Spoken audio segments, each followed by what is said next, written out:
Varicose veins కి సరైన చికిత్స కోసం సంప్రదించండి ఎవిస్ హాస్పిటల్. లీలాననాంబుజమధీరముదీక్షమాణం నర్మాణి వేణువివరేషు నివేశయంతం డోలాయమాననయనం నయనాభిరామం దేవం కదానుదయితం వ్యతిలోకయిష్యే. భాగవత కథాసుధ తరువాయి భాగం 8వ రోజు కథలోకి వచ్చాం. అయితే శ్రీకృష్ణ లీలలు వింటున్నామండి. కృష్ణుడి కన్ను ఎప్పుడు మన మీద పడుతుందో, ఎప్పుడు మనం ఆ దేవుణ్ణి చూస్తామా అని ప్రతి ప్రాణి, ప్రతి వ్యక్తి, ప్రతి జీవి ఆరాటపడుతుంది. భగవంతుణ్ణి కంటితోటి చూడడం, అతన్ని మనసుతోటి తెలుసుకోవడం. కంటితో చూడడం సాధ్యపడకపోవచ్చు, కానీ మనసుతో మనం తెలుసుకోగలుగుతాం. ఆ దిశగా ప్రయత్నం చేయాలి జీవించి ఉన్న ప్రతి ప్రాణి కూడా. అయితే ఈ బలరామకృష్ణులకి 6వ సంవత్సరం వచ్చిందని చెప్పుకున్నాం కదా. 5 ఏళ్లప్పుడు అఘాసురుణ్ణి వధించాడు. ఓ ఏడాది గడిచింది, 6 ఏళ్ళు వచ్చేసరికి ఇంకొద్దిగా సాగారు. ఈయన ఏమనుకున్నా అంటే, నందుడు పిల్లలు కొంచెం పెద్దవాళ్ళు అయ్యారు, ఈ చిన్న చిన్న దూడల పని కాకుండా గోవుల్ని తోలే పని నేర్పించాలనుకున్నారు.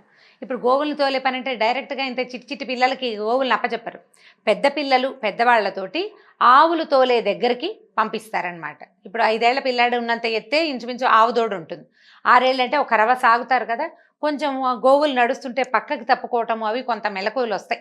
పైగా ఏడాది ఏడనర్థం నుంచి ఈ పని చేస్తున్నారు, దూడలను తోలుతున్నారు కదా, కొంచెం తెలుస్తుందని ఏమనుకున్నారు, ఆవుల్ని మేపే పని కూడా అప్పచెప్పాలనుకున్నారు. అక్కడి నుంచి తమ మిత్రులతోటే కలిసి ఈ చిన్న మొదటున్న గుంపులోనే ఇంకా కొంచెం చిన్న పిల్లలనేమో దూడల దగ్గర ఉంచి కాస్త పెద్ద పిల్లలతోటి ఏరి తమ రాజకుమారుడి అన్నయ్యని ఇద్దరిని పంపించారనమాట. క్రమంగా గోపాలనలో మెలకువలు నేర్చుకుంటున్నారు. గోపాలనలో మెలకువలు ఏముందండి, ఆవును తోలుకెళ్ళటం, దాని దారిన వాడి దారిన అవి నడుస్తుంటే వెనకాల నడవటం, అంతే కదా అని సాధారణంగా అనిపిస్తుందండి. అడవుల్లో తోలేటప్పుడు మెలకువలు కావాలి. తడిగా ఉన్న వైపు గొడ్లను వెళ్ళనివ్వకూడదు. దాన్ని పిలిచే మార్గం తెలియాలి. ఏదో ఏ ఓ అంటే రాదు, దానికి ప్రత్యేకమైన పిలుపులు ఉంటాయి. ఆ పిలుపు ప్రకారమే పిలవాలి. చక్కగా పిలవటం, వాటిని తమ వైపుకి తమ ఎక్కడున్నామో అక్కడే వాటిని ఉంచుకోవటం. ఏవైనా క్రూర జంతువులు అవి ఉన్న పలకువ తెలుసుకుని ఆ వైపుకి గోవుని వెళ్ళనివ్వకుండా ఉండడం. సమయపాలన చేయటం, సమయానికి చూసుకుని గొడ్డుకి ఆకలిస్తుందా, దాహం వేస్తుందా, పూలంతసేపు గడ్డి వేసిన తర్వాత దాహం వేస్తుంది, ఆ దాహం వేసిన చిన్నెలు గమనించడం, అదంతా గోపాలనకి ప్రత్యేకమైన విధులు. అవి నేర్చుకోవాల్సిందే. అందుకని ఈ మెలకువలు నేర్చుకుంటారని పంపించారు.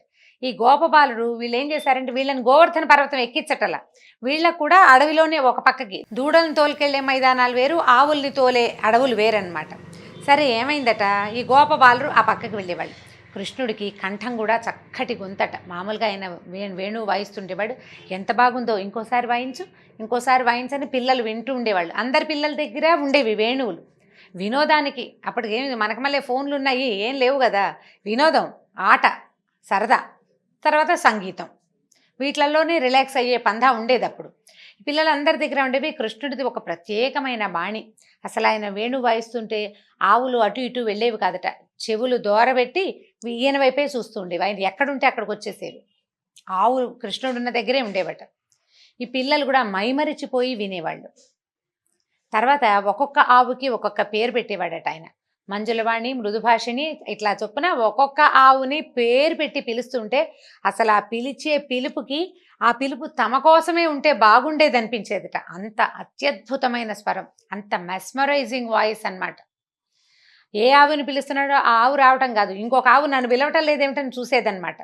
గోపబాలుడు అందరూ కూడా, గోపాలకులు కూడా, ఏం కంఠం, ఈ కంఠం వినడానికే పుట్టాం కదా మనం అని అనిపించేది.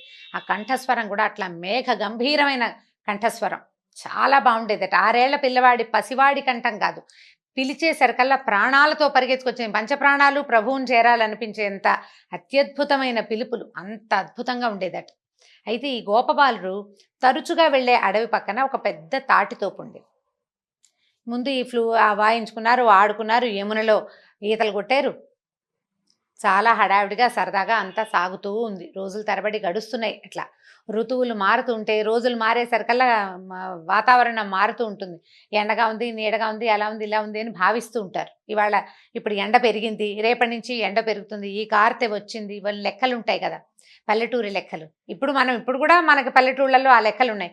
ఇక అప్పటి కాలంలో పూర్తిగా సూర్యుడిని చూసే గమనాన్ని బట్టే కార్తెలు అవి నిర్ణయించుకునేవాళ్ళు. అయితే ఈ గోపబాలూరులో ఒక కుర్రవాడు ఏం చెప్పాడంటే, ఇద్దరు చాలా బలశాలు, ఇప్పుడు చిన్న పిల్లాడే వాళ్ళని వీళ్ళని కొట్టేస్తాడు, ఎవరైనా వచ్చారంటే వాళ్ళ అంతు చూస్తాడు. ఇక వాళ్ళ అన్నయ్య అంటే ఈయన కాళ్ళు పిసికే అన్నయ్య ఇంకా ఎంత గొప్పవాడు. పిల్లలు ఆడుకునేటప్పుడట కృష్ణుడు ఎవరో ఒకళ్ళు ఒళ్ళో తలబెట్టుకుని పడుకునేవాడు. కొంతమంది పిల్లలు కృష్ణుడు ఒళ్ళో పడుకునేవారు. అప్పుడప్పుడు బలరాముడు పడుకుంటే మా అన్నయ్య కదా మరి, అందుకని కృష్ణుడు ఆయన దగ్గరకు వచ్చిన పాద సంవాహన కాళ్ళు పిసికేవాడట. బలశాలి అయిన వాడు ఒక అన్నయ్య కాళ్ళు పిసుకుతున్నాడంటే ఆ అన్నయ్య ఎంత గొప్పవాడు, ఆయన ఇంకా బలశాలి. కాబట్టి మీ ఇద్దరు ఇంత గొప్పవాళ్ళు.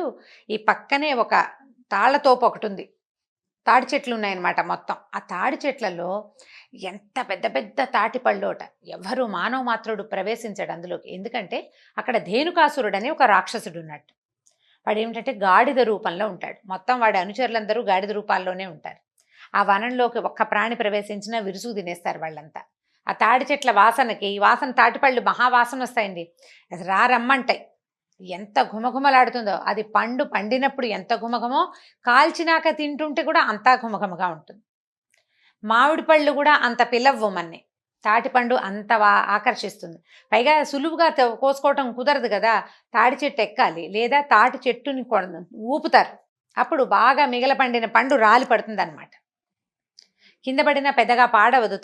తెలిసి ఉంటుంది కదా అందరికీ తాటిపండు అంటే ముంజకాయలు తింటాము, అవి బాగా ముదిరిపోయిన తర్వాత పండిపోతాయి.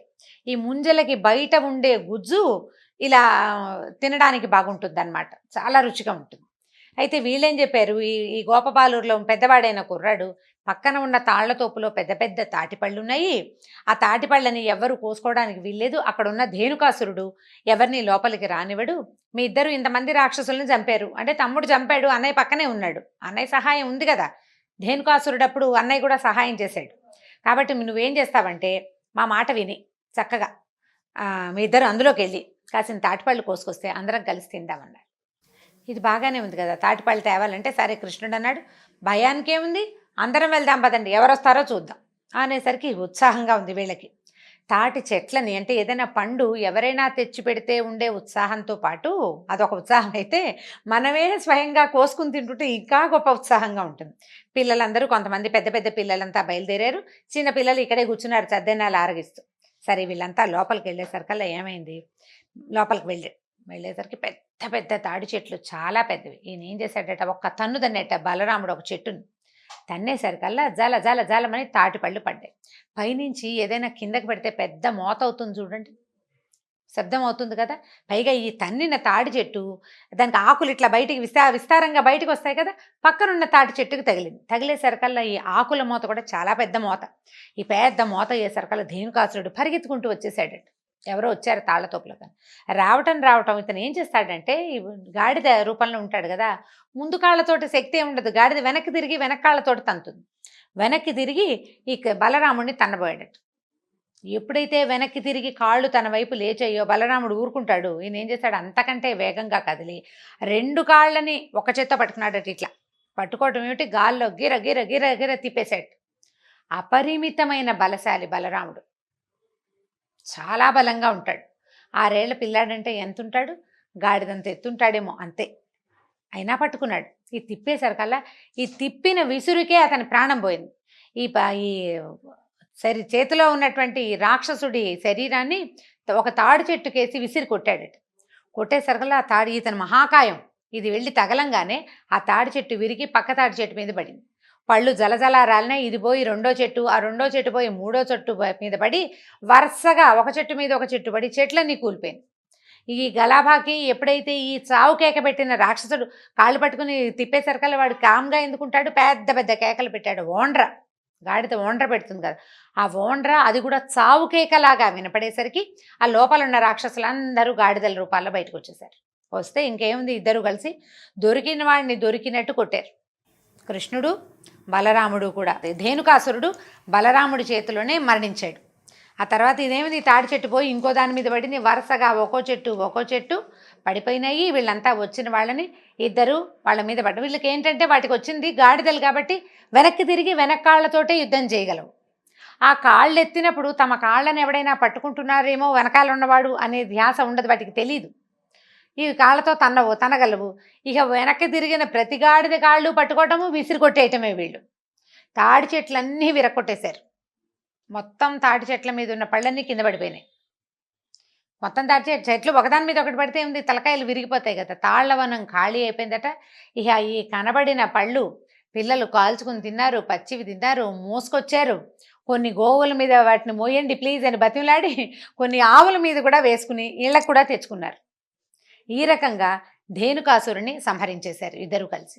ఆ తర్వాత ఏం జరిగిందంటే, యమునా నదీ తీరంలో ఒక లోతైన మడుగుందట. రోజులు గడుస్తున్నాయి ఇట్లాగే. పొద్దున్న నుంచి సాయంకాలం దాకా అడవుల్లో తిరుగుతారు, ఇంటికి వస్తారు. తల్లులు చక్కగా పిల్లలు రాగానే సాయంత్రాలు శుభ్రంగా అంటే బురదలో తిరిగొచ్చారు, మట్టిలో తిరిగొచ్చారని ఒంటికి నూనె రాసి చక్కగా స్నానాలు చేయించి వేడి వేడి అన్నాలు తినిపించి పెందరాళ్ళే పడుకోబెడతారు. వీళ్ళు పొద్దున్నే లేవటం, మళ్ళీ ఏముంది, మళ్ళీ ఆవునో దూడనో తోలుకుని ఊళ్ళో ఉన్న పిల్లలందరూ బయటికి వెళ్ళిపోవటం. తల్లులు ఇళ్లలో పని చేసుకునేవాళ్ళు. సాయంకాలం అయ్యేసరికి మళ్ళీ వెనక్కి తిరిగి వెళ్ళేవాళ్ళు. ఇది రోజుకొకటి జరిగిందని చెప్పబడటం లేదండి. అట్లా కొద్ది రోజులు గడిచి కొంచెం ప్రశాంతంగా పిల్లల ఆటపాట అన్నీ ఆడుకుంటూ వీళ్ళు హుషారుగా ఉంటారు. మధ్యలో ఒక ఉత్పాతం జరుగుతూ ఉంటుందన్నమాట. అయితే ఏమైందట, ఈ యమునా నదీ తీరంలో ఒక లోతైన మడుగుందట. వీళ్ళు యమునకి దగ్గరలో ఉన్నారు కదా, అంటే నదీ తీరంలో మడుగు ఉండటం ఏమిటంటే, ఈ నదీ పరివాహక ప్రాంతాల్లో చెరువులు ఏర్పడతాయి. సాధారణంగా ఏం చేస్తారంటే, చెరువులు కొంచెం ఊళ్ళకి దగ్గరగా తవ్వుకుని ఈ నది నుంచి కాలువలు ఏర్పరచుకుని కాలువలో నుంచి నీళ్లు ఆ చెరువుల్లోకి పారేటట్టు, ప్రతిసారి నది దాకా రావక్కర్లేకుండా అన్నమాట. ఇట్లా మానవ నిర్మితాలైన మడుగులుండేవి. కొన్ని సహజంగా వానలు పడ్డప్పుడు గుంటలు ఏర్పడి క్రమంగా అవి మడుగుల్లాగా ఫామ్ అయ్యేవి. అట్లా ఏర్పడిన ఒక మడుగుందట. ఆ మడుగులో కొన్ని విషసర్పాలు ఉన్నాయట కొంతకాలంగా. అదేంటంటే, ఆ మడుగులో నీళ్లు విషమయంగా ఉంటుంది. ఎప్పుడు చూస్తే తుక ఉడుకుతున్నట్టు ఉంటుంది. అంతా విషమేట దాని నిండా. దాని దగ్గరికి ఎవ్వరూ వెళ్ళరు. జంతువులకి వాటికి స్పష్టంగానే తెలుసు. అయితే ఈ పరీక్షణ్ మహారాజుకి సుఖమహర్షి చెప్తున్నాడు, కృష్ణుడు ఆ మడుగులో నీళ్ళని శుభ్రం చేశాడు, అక్కడున్న సర్పాలని తరిమేశాడు, ఆ నీటిని తపానయోగ్యంగా తయారు చేశాడు అని చెప్పేసరికల్లా పరీక్షిత్తుకి సందేహం వచ్చింది. ఎలా? మామూలుగా పెద్ద పెద్ద చెరువుల్లోనూ వాటిలోనూ ఏవో 2-3 పాములు ఉంటాయి. అవేవో ఉన్న కప్పలనో చేపలనో పురుగులనో తినడానికి, నతగుళ్ళని వాటిని తినడానికి వస్తాయి. కానీ ఒక మడుగే పూర్తిగా సర్పాలకి ఆలవాలంగా ఎలా అయ్యింది, ఎలా విషతుల్యం అయిపోయింది, అక్కడ ఉన్న నీరు విషతుల్యం అయిపోయింది అంటే ఏదో ఒక చుక్క వేస్తే కాదు కదా, మడిగెడు నీళ్ళలో ఇంత విషం వేస్తే కాదు, దాని నిండా అది ఎంత ఉందో ఎత్తుకు ఎత్తు విషం ఉంటేనే విషతుల్యం అయిపోతుంది. ఎలా జరిగింది అని అడిగితే ఈయన చెప్తున్నాడు సుఖమహర్షి, ఆ మడుగులో కాళీయుడనే మహాసర్పం తన పరివారంతో నివాసం ఉండేది. వాటి విషం చేత నీరు మరుగుతోందనిపించేదట. తర్వాత ఆ నీటి స్పర్శ తగిలినా, ఆ నీళ్ల మించి వచ్చే గాలి తగిలినా ఏ జీవి బతికేది కాదట, బతకదు. ఆ సమీపంలో వచ్చే జంతువులు, ఆ పైన గాల్లో ఎగిరే పక్షులు కూడా ప్రాణం పోయి పడిపోయేవి. అక్కడి నుంచి చుట్టుపక్కల ఉన్న చెట్లన్నీ ఆ వేడి గాలికి అన్నీ చచ్చిపోయేవట. మొక్కలు కూడా ఉండేవి కాదు పెద్దగా. ఏవో మొండి చెట్లు 1-2 ఉండేవి తప్పిస్తే చిన్న పొన్న ఏమీ లేదు. అసలు పచ్చదనమే లేదు. మామూలుగా నీరున్న చోట ఎంత పచ్చగా ఉండాలి, కానీ పచ్చదనం లేదు. విషం వల్ల అది కాళీయుడనే సర్పానికి ఆలవాలంగా అయ్యింది అని ఆ మడుగు గురించి చెప్తున్నాడు. రేపటి కథలో మనం కాళీమర్దనం కథ విందామండి. సాకల్యంగా తొందరగా చెప్పడానికి అది నిదానంగా చెప్పుకుందాం. ఇంతటితోటి ఈరోజు భాగవత కథాసుత సమాప్తం. నమస్కారం.